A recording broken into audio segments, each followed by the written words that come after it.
నమస్తే, welcome to our channel. నేను సిరి. కేంద్ర ఎన్నికల సంఘానికి అయితే TDP party CS Jawahar Reddy పైన అయితే ఒక కంప్లైంట్ రేజ్ చేశారు. ఏంటంటే సిబిఐ ఎంక్వైరీ వేయాలని చెప్పేసి వాళ్ళైతే కంప్లైంట్ రేజ్ చేశారు. మరి ఇప్పుడున్న పరిస్థితులలో సిబిఐ ఎంక్వైరీ వేస్తారా వేయరా అనేది మనకి తెలియజేయడానికి మనతో పాటు ఉన్నారు ప్రముఖ senior journalist, political analyst CS Rao garu. నమస్కారం సార్. ఇప్పుడు చూస్తున్నట్టయితే జవహర్ రెడ్డి గారి పైన, అంటే ఏపీ సిఎస్ జవహర్ రెడ్డి గారి పైన అనేక కంప్లైంట్లు ఎన్నికల ముందు నుంచే వెళ్ళాయి. కానీ ఎక్కడ కూడా ఎలాంటిది ఆయన మీద చర్యలు అయితే తీసుకోలేదు. అండ్ ఇప్పుడు కూడా సిబిఐ ఎంక్వైరీ వేయాలి అని చెప్పేసి టీడీపీ పార్టీ వాళ్ళు కేంద్ర ఎన్నికల సంఘానికి అయితే ఒక కంప్లైంట్ అయితే ఇవ్వడం జరిగింది. మరి ఇప్పుడున్న పరిస్థితులలో సిబిఐ ఎంక్వైరీ జరుగుతుందా జరగదా? ఒకవేళ ఆయన మీద అట్లీస్ట్ సిబిఐ ఎంక్వైరీ కాకపోయినా ఏదో ఒక ఎంక్వైరీ కనుక వేయకపోతే ఎన్నికల సంఘానికి కూడా కొంత సంకేతాలు, ప్రజలకి తప్పుడు సంకేతాలు ఇచ్చేలాగా మారిపోతుంది ఎన్నికల సంఘం కూడా.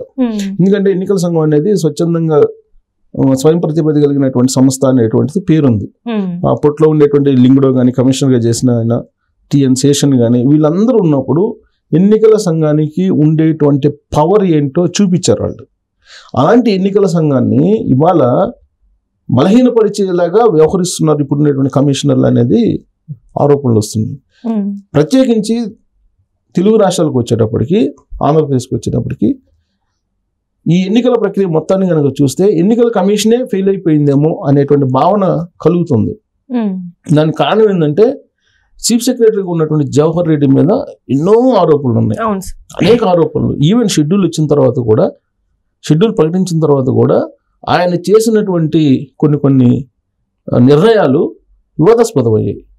వివాదాస్పదం కావడంతో పాటు నిబంధనలకు విరుద్ధంగా ఆయన వ్యవహరించాడని చెప్పి ప్రూవ్ చేస్తూ విపక్షాలు కంప్లైంట్లు చేశాయి. అంటే ఒక పార్టీకి మాత్రం ఫేవర్ గా ఉన్నారని కూడా చెప్పడం జరిగింది. అంటే తన కాని పని కూడా తను సపోర్ట్ చేస్తున్నారు, తను ఇట్లా చేయడం తప్పు అని చెప్పేసి కూడా ఎన్నికల సంఘానికి ఆల్రెడీ ఫిర్యాదు వెళ్ళినా కూడా ఎక్కడ కూడా ఇలాంటి చర్యలు తీసుకోలేదు.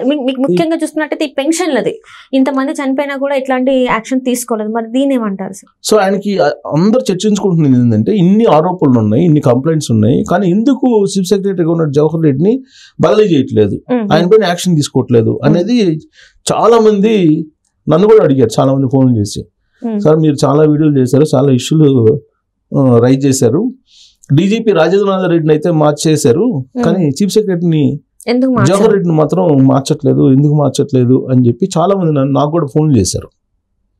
అయితే మార్చకపోవడానికి కారణం ఒకటి ఉందని నేను అనుకుంటున్నాను. ఆయన యాక్చువల్గా జూన్ 30వ తారీఖున రిటైర్ అవుతారు, పదవి విరమణ చేస్తారు. జనరల్గా ఏంటంటే రిటైర్ అయ్యేటువంటి పర్సన్ని ఆయన మీద బదిలీ వేయటం లేదన్నా యాక్షన్ తీసుకోవడం ఎందుకులే అని చెప్పి ఆలోచిస్తారు ఎవరైనా సరే. ఎందుకంటే అక్కడ ఎన్నికల కమిషనర్ అంటే కేంద్ర ఎన్నికల కమిషన్ కానీ, రాష్ట్ర ఎన్నికల కమిషనర్ కానీ ఎవరైనా సరే ఐఏఎస్లే. సరే, కేంద్ర ఎన్నికల కమిషన్ సుపీరియర్, రాష్ట్ర ఎన్నికల కమిషనర్ అంటే ఆయన ఐఏఎస్, ఈయనకన్నా జూనియర్ ఉంటారు కాబట్టి ఆయన అంత సాహసం చేయలేకపోవచ్చు. బట్ కేంద్ర ఎన్నికల సంఘంలో సీనియర్ ఐఏఎస్లు ఉంటారు. బట్ వాళ్ళు కూడా చర్యలు తీసుకోవడానికి ఆలోచిస్తారు. ఎందుకంటే వాళ్ళు కూడా సీనియర్ ఐఏఎస్లు, ఈయన సీనియర్ ఐఏఎస్ కదా, చీఫ్ సెక్రటరీ కూడా సీనియర్ ఐఏఎస్ కదా. సో కాబట్టి రిటైర్ అయ్యే ముందు ఎందుకు చర్యలు తీసుకోవాలి, ఎందుకు యాక్షన్ తీసుకోవాలి అని చూసి చూడనట్టు వదిలిపెడుతున్నారేమో అనేటువంటి అభిప్రాయం నాకైతే కలుగుతుంది వ్యక్తిగతంగా. ఐఏఎస్లు అందరూ ఒకటే, ఐపీఎస్లు అందరూ ఒకటే, సివిల్ సర్వెంట్లు అందరూ ఒకటే, ఒకరికొకరు సహకారాలు కిట్ పోకో నడుస్తుంటుంది వాళ్ళ మధ్య. మరి ఏబి వెంకటేశ్వర్ల గారి పరిస్థితి ఏంటి అంటారు? అంటే ఇక్కడ చూస్తే May 31st తను రిటైర్ అవుతున్నారు, 4 సంవత్సరాలు 5 సంవత్సరాలు తన కెరియర్ పోయింది.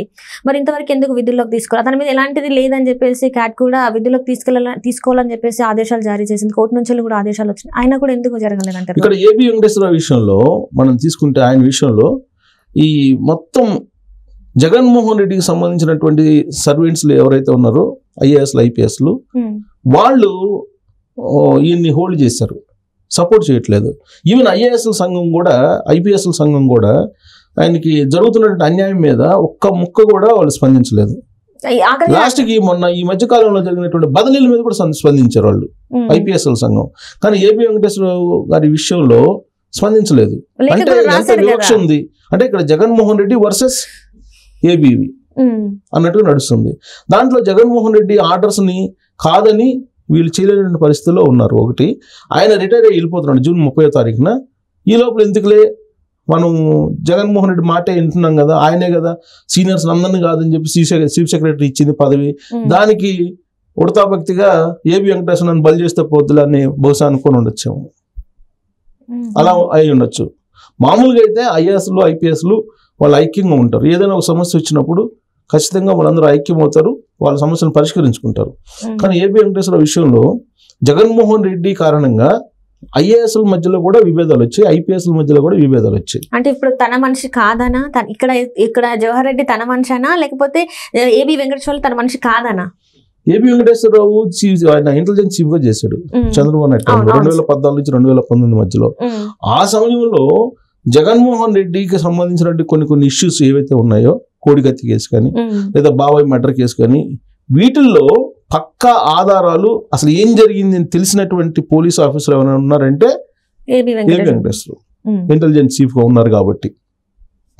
అందుకని ఆయన్ని డ్యూటీలోకి సర్వీస్లోకి రాకుండా వెంటాడి వేటాడాడు ఆయన. అంతకుమించి వాళ్ళిద్దరి మధ్య ఏముంటుంది వ్యక్తిగతంగా? కేవలం వాళ్ళ బాబాయ్ హత్య కేసు, అలాగే కోడికత్తి కేసులు.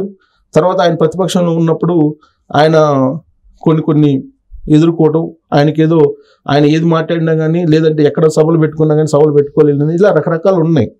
సో వాటన్నిటికి కారణం ఏబి వెంకటేశ్వర అనేది ఆయన యొక్క అభిప్రాయం. సో దాంతో ఆయన రాగానే వెంటనే చర్యలు తీసుకుంది ఏంటంటే ఏబి వెంకటేశ్వరరావుని సర్వీస్ నుంచి తప్పించడం, సస్పెన్షన్ చేయటం. సస్పెన్షన్ చేశారు. బట్ జగన్మోహన్ రెడ్డి మీద వాస్తవంగా గెలిచాడు ఏబి వెంకటేశ్వరరావు. సుప్రీంకోర్టు ఆర్డర్ తీసుకొచ్చుకున్నాడు, హైకోర్టు ఆర్డర్ నుంచి సుప్రీంకోర్టు ఆర్డర్ తీసుకొచ్చుకున్నారు. అనివార్యంగా సర్వీస్లో తీసుకోవాల్సి వచ్చింది. జగన్మోహన్ రెడ్డి సుప్రీంకోర్టుకి తల వంచాల్సిందే కదా ఎవరైనా, తీసుకున్నారు. కానీ మళ్ళీ ఆయన వెంటనే సస్పెండ్ చేశారు, సేమ్ అలిగేషన్స్. దాని మీద మళ్ళీ క్యాట్కి వెళ్ళారు. క్యాట్లో ఆయన అనుకూలంగా ఏబి వెంకటేశ్వరకు తీర్పు వచ్చింది. దాని మీద ఇప్పుడు చీఫ్ సెక్రటరీ డెసిషన్ తీసుకోవాలి. చీఫ్ సెక్రటరీ డెసిషన్ తీసుకోకుండా ఆయన ఏం చేశాడు, జగన్మోహన్ రెడ్డి లండన్ వెళ్తూ మౌఖిక ఆదేశాలు ఇచ్చారని చెప్పి హోల్డ్ చేశారు. హోల్డ్ చేసి ఈయన హైకోర్టుకి వెళ్ళారు. హైకోర్టుకి అసలు ఎందుకు వెళ్ళాలి? ఎవరు చెప్తే వెళ్తారు? జవహర్ రెడ్డి సిఎస్ జవహర్ రెడ్డి ఎవరు చెప్తే వెళ్తారు?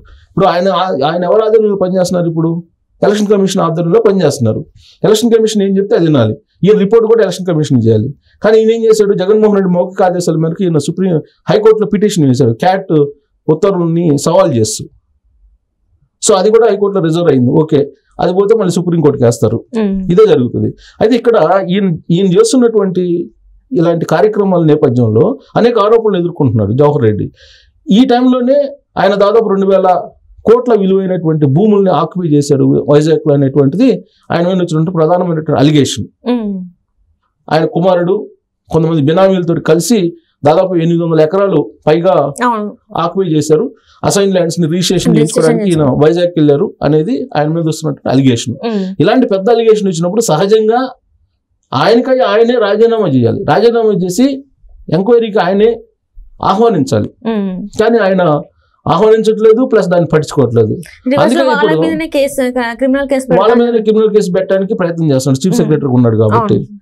ఇలాంటి పరిస్థితుల్లో కనకమెండల రవీంద్ర సీనియర్ అడ్వకేట్, ఆయన రాజ్యసభ మాజీ ఎంపీ, ఆయన కేంద్ర ఎన్నికల సంఘానికి కంప్లైంట్ చేశారు ఢిల్లీ వెళ్ళి ఈయన మీద, ఎవరు జవహర్ రెడ్డి మీద, సిఎస్ జవహర్ రెడ్డి మీద.